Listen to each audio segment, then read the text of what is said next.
May bagong balita na tiyak na makakaapekto sa buhay ng milyong Pilipinong senior citizens. Ang 6,200 universal pension para sa lahat ng seniors sa Pilipinas, opisyal ng naisabatas. Pero hindi ito tsismis, hindi rin haka-haka. Ito'y isang opisyal na hakbang ng gobyerno para mas mapalawak at mapatatag ang suporta sa ating mga nakatatanda. Pero marami ang nagtatanong ngayon, kailan na nga ba eksaktong mararamdaman ang benepisyong ito? Ano ang mga bagong schedule? Ano ang mga mahahalagang pagbabago kumpara sa nakaraang sistema ng IF? Pension para sa kaalaman ng lahat? Ang universal pension ay hiwalay sa regular na IF. Pension ang ibig sabihin nito, kahit hindi ka dating miyembro ng ACE. Basta't senior citizen ka na, pasok ka sa programang ito. Ang target nitong masaklaw, ang mga senior citizens na wala ng sapat na kita o walang natanggap na pensyon mula sa alinmang private o government agency ayon sa batas. Ang halagang 6,200 kada buwan ay ipapamahagi sa pamamagitan ng isang malinaw na schedule na i-announce ng FETI at ng National Commission of Senior Citizens. Dito ngayon mahalagang malaman na hindi agad ang rollout nito. Una, may nakalatag na phasing o yugto-yugtong implementasyon. Unang bibigyang prioridad ang mga seniors na higit 80 taong gulang pataas, lalo na yung walang existing pensyon o suporta. Pagkatapos, susunod ang 70 years old. Hanggang makarating sa lahat ng senior citizens sa buong bansa, ganito ang mekanismo para hindi mabigla ang sistema at masigurong maayos ang pamamahagi. Isa pang mahalagang detalye, may bagong proseso ng registration. Kailangan ninyong isumite ang inyong updated na senior citizen proof of residency at declaration. Na wala kayong tinatanggap na ibang pension. Maraming barangay ngayon ang nag-aayos na ng listahan para sa pre-registration, kaya makabubuting makipag-ugnayan agad sa inyong lokal na opisina. Sa video na ito, tatalakayin natin ang kumpletong detalye ng bagong universal pension mula sa qualifications, requirements, hanggang sa eksaktong petsa kung kailan ito inaasahang magsisimula. Kaya manatili at makinig ng mabuti dahil ang impormasyon na ito ay maaaring makatulong hindi lang sa inyo, kundi pati sa inyong pamilya. Ngayon, gaya ng nabanggit natin sa umpisa ng video, marami ang nagtatanong kung kailan eksaktong mararamdaman at marirelease ang 6,200 universal pension para sa lahat ng senior citizens sa Pilipinas. Kaya't sisimulan natin ang talakayan sa pinaka-importanting bahagi, ang schedule at proseso kung paano ito ipatutupad. Ang Department of Social Welfare and Development, DSGAY, kasama ang National Commission of Senior Citizens ang magiging pangunahing ahensya ng mga ngasiwa sa implementasyon nito. Ayon sa opisyal na pahayag, inaasahang magsisimula ang phase rollout ng universal pension sa loob ng susunod na 6 na buwan mula sa petsa ng paglagda ng batas. Pero huwag tayong malito dahil hindi ibig sabihin nito ay lahat ng seniors ay sabay-sabay na makakatanggap kaagad. Katulad ng ibang malalaking programa, may sinusunod itong hakbang-hakbang na proseso para masigurong tama at maayos ang distribusyon ng pondo. Ang unang batch na mabibigyan ay ang mga seniors na may edad 80 pataas, lalo na iyong mga wala nang natatanggap na kahit anong uri ng pensyon. Ayon sa datos ng Philippine Statistics Authority (ZESI), marami sa ating mga lolo at lola sa ganitong edad ay kadalasang wala ng kakayahang maghanap buhay at wala na ring natitirang support system. Kaya sila ang inuuna para matugunan agad ang kanilang pangangailangan. Ang mga listahan ng mga pangalan ay manggagaling mismo sa barangay at diocese na may access sa Senior Citizens Registry. Kaya kung kayo ay may lolo o lola na pasok sa age bracket na ito, siguraduhin ninyong updated ang kanilang impormasyon sa barangay. Susunod namang isasama sa rollout ang 5 seniors na nasa edad 70 siyam at pagkatapos ay ang 60 siyam sa bawat yugto. Magkakaroon ng public announcements at press releases para malinaw sa lahat kung kailan sila makakasama sa distribution. Sa ngayon, may mga nagsimula ng magtanong sa mga lokal na opisina, kaya't pinapayuhan ang lahat na makipag-ugnayan lamang sa opisyal na channels ng IKISU. At Levi, huwag tayong basta maniniwala sa mga nagsasabing may shortcut o fixers dahil ito ay libreng serbisyo ng gobyerno at walang bayad. Ang registration o application, kung sakali mang may maningil, sa inyo agad ninyong i-report sa FB hotline o sa inyong lokal na police station.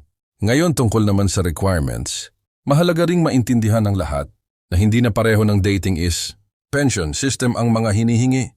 Una, hindi mo na kailangang maging dating miyembro ng IS. Ito ang pagkakaiba ng universal pension, layunin itong masaklaw. Pati ang mga seniors na hindi naging bahagi ng formal employment sector. Pangalawa, kailangan lamang ninyong ipakita ang senior citizen, a proof of residency at isang declaration form na pipirmahan kung saan nakasaad na wala kayong natatanggap na ibang pension mula sa o iba pang private retirement plans. May proseso din para sa mga indigent seniors kung saan kailangan patunayan. Napasok sila sa poverty threshold ng Philippine Statistics Authority. Bukod pa rito, magkakaroon ng validation, visits ang mga opisyal ng ethics at lefty para masiguro na totoo ang mga impormasyon na isinumite. Kaya huwag magtataka kung bigla kayong bisitay ng social worker o barangay personal. Para sa interview, bahagi ito ng due diligence ng gobyerno upang maiwasan ang tinatawag na double dipping of fraudulent claims. Ang totoo niyan, may ilang mga kaso na noon pa man ay iniimbestigahan na kung saan may mga taong nagpapanggap na indigent o senior or kahit hindi naman. Kaya mas istrikto ngayon ang proseso, pero lahat ng ito ay para masigurong ang tulong ay napupunta sa tamang tao. Isang tanong din na madalas nating marinig mula sa mga seniors ay kung magiging buwan ba ang pag-release ng 6,200 na pensyon? Ang sagot diyan ay buwan-buwan. Itong matatanggap ng mga kwalipikadong seniors ipatutupad.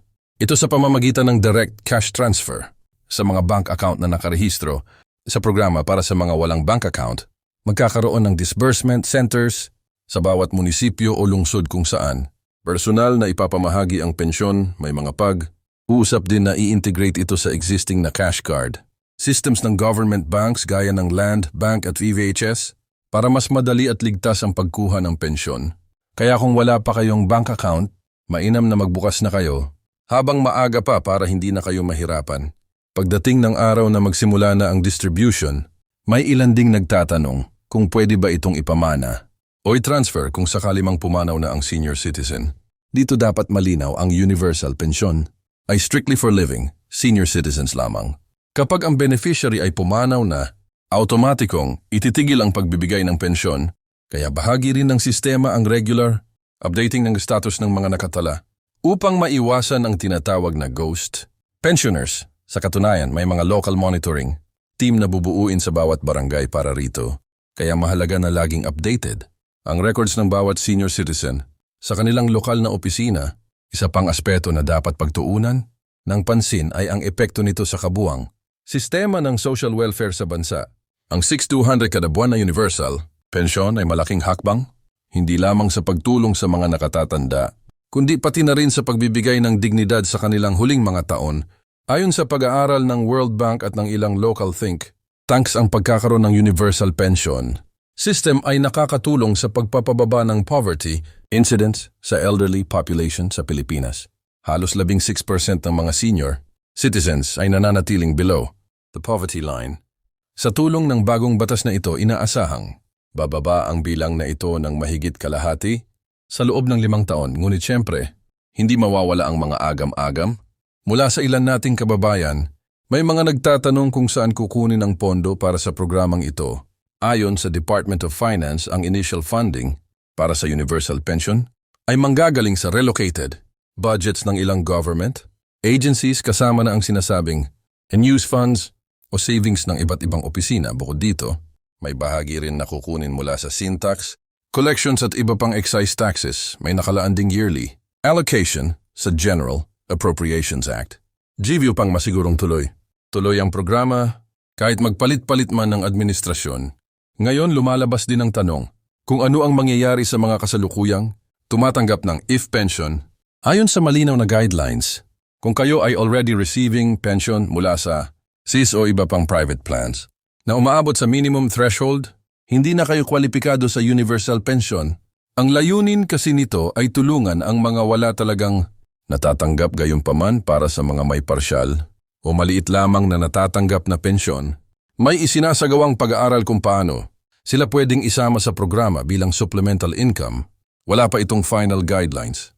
Pero inaasahang maglalabas ng official statement ang FETI sa loob ng susunod na 3 buwan. Isa pa nais naming bigyang diin na ang programang ito ay hindi lamang usapin ng pera, malaking bahagi rin ng Universal Pension Act ang tinatawag na Senior Welfare Package. Kasama rito ang libreng medical checkups, discounted medicines, at iba pang benepisyo na sabay na ipapatupad kasama. Ng cash pension, ang holistic approach na ito ay nakabase sa prinsipyo na ang mga senior citizens ay hindi lamang nangangailangan ng pera kundi pati na rin ng sapat na pangangalaga sa kalusugan at kapakanan. Habang patuloy ang implementasyon ng batas, mahalagang maging mapagmatyag at maalam ang bawat Pilipino. Huwag tayong pumayag na maging biktima ng misinformation o fake news. Madalas, may mga kumakalat na balita online na nagsasabing may registration fee o processing fee para makuha ang universal pension. Muli inuulit natin, libre ito. Walang kahit anong bayad na hinihingi ang gobyerno para makasama kayo sa listahan. Kung may makatagpo kayo ng ganitong uri ng panloloko, huwag mahiyang magsumbong sa kinaukulan. Bukod pa rito, makabubuti rin na makiisa sa mga barangay, assemblies at public consultations na isinasagawa ng EXTO at LEFE.